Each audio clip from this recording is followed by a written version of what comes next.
to our channel. Today, Zita and I are going to be making a red velvet roulade for Christmas. We actually made this during Christmas, but because of how busy we were lately, we didn't have time to post it until today, so we're still posting it, but yes, it was made for Christmas.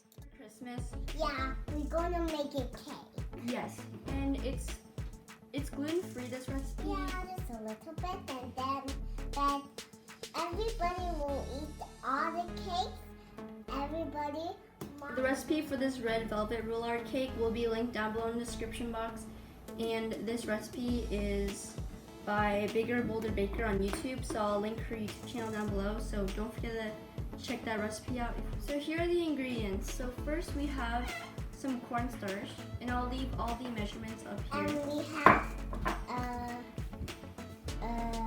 I don't know this. It's red food coloring. Red food color, but we can use that. And then the cake. yes, and then we have some cinnamon, vanilla extract, and then what's that? Sugar, and that's good. And then we have some flour. And this is some eggs. Yes. Yes. The first thing you want to do is set your oven to 350 degrees Fahrenheit. The next step is to crack all 6 of your eggs.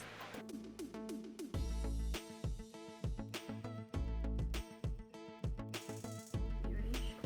Okay, so I cracked 4. I'm gonna let the baby try and crack 2 of them. Ready? 2, 1. Go.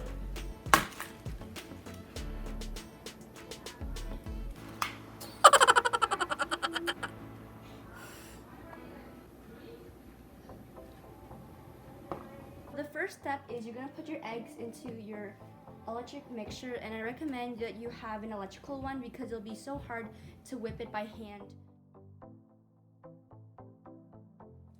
To your eggs, you're going to go ahead and put in your sugar. Yeah. Can I do it?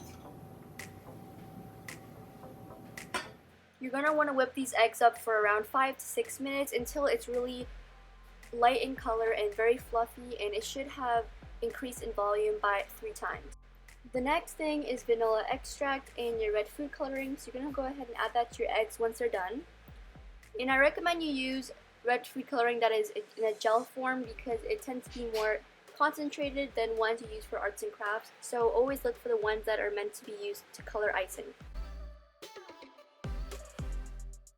This is how your mixture should look like when it's ready. It should be nice and fluffy, and that's when you know it's done.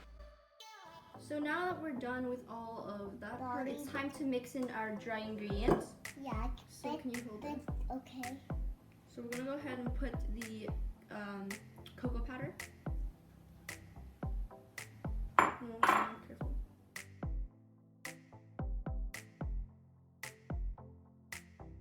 And then we're gonna put our cinnamon in. And now lastly we're gonna put in our flour. And if you're Can I shake the flour? Yes. And if you don't want to make gluten-free, of course you can just put regular flour, but so now this is how it looks like. The next step is you're actually gonna fold it in together. If you don't know what folding in, basically you're kind of not stirring it, but you're folding it. So you're not knocking out any of the good air out of it.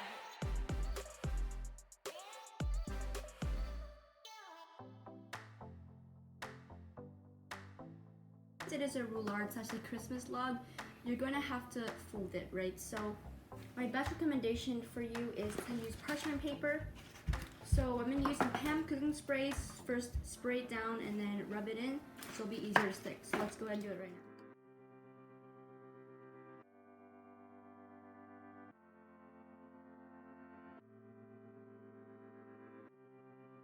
now. Now you're going to go ahead and pour in your mixture. And you want to get it as flat and as level as possible so it's easier and more balanced out. And then we're going to go ahead and put it in the oven and roll it out into a roulette. Okay, so now that's done, you can go ahead and put that in the oven for 10 minutes. We're going to do that right now. We're going to go ahead and make our cream cheese frosting for the roulade. So what you're going to be needing is some icing sugar, some vanilla extract. This is cheese. This is cream. This is what? cream cheese. Yes, cream cheese. And this is butter. Yes, and this is butter. Okay, Like we mentioned, the this? recipe will be down below, so check it out for the measurements. Next, it's time to take out your roulade, and you might have to cook it for more than 10 minutes. It really depends. But for me, I actually like to take a toothpick and just put it in there and see exactly how it is. And like I'm showing you right here, if there's a residue, which there is, that means it's not cooked. So probably put around 3 more minutes, and that's just what I did. Now for the cream cheese frosting, the next thing you're gonna do is put your cream cheese into your blender. And you're gonna go ahead and whip that up until it's nicely whipped and there's no more chunks. Is we're going to be putting our vanilla extract. And then we're gonna be putting our softened butter. And then you're just gonna whip that up until they're well combined and really smooth. Now that we're almost done, the last step that you're gonna do is by little, you're gonna go ahead and put some icing sugar. So it's really important to make sure you put the icing sugar little by little, because if you don't, it might clump up easily, and it's just way smoother if you put it in little by little. It's been 3 minutes later, and I'm gonna go check again with my toothpick. And this time, if you do not see a residue, that means that it's well cooked. So you might as well just want to double check. So I kind of made sure that all areas were really nice and cooked. And as you can tell, it was very clean, and so there are just a few speckles, which that is great. So yes, it was perfect.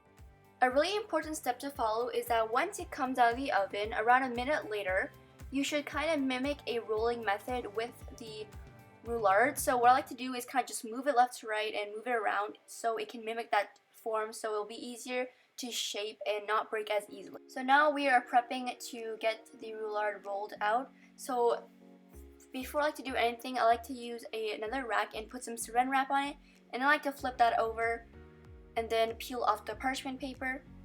And then from there on, I can use the saran wrap to kind of just roll it and mimic that roulade look. Now it's time to put your cream cheese frosting on. So you're just gonna put a generous amount, not too much but not too little, and you're just gonna spread that all the way to the corners so that when you roll it, you can actually see the cream cheese frosting.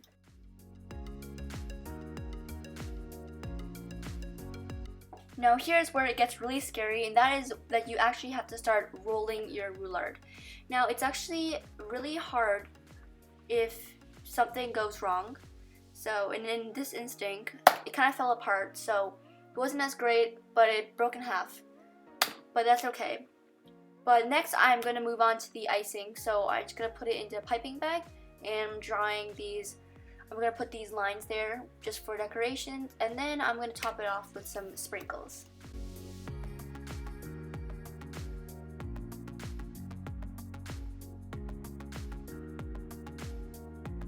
So this is the final result of our cake.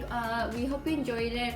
It wasn't as great as last year, but because when we rolled it up, it kind of broke in half, and we didn't manage to get the plastic underneath, so we're gonna have to make sure we don't eat that. Don't forget to check out Bigger Bolder Baker on YouTube. Her channel will be linked down below, and she has awesome recipes, so you definitely have to check it out, and you're snacking them already.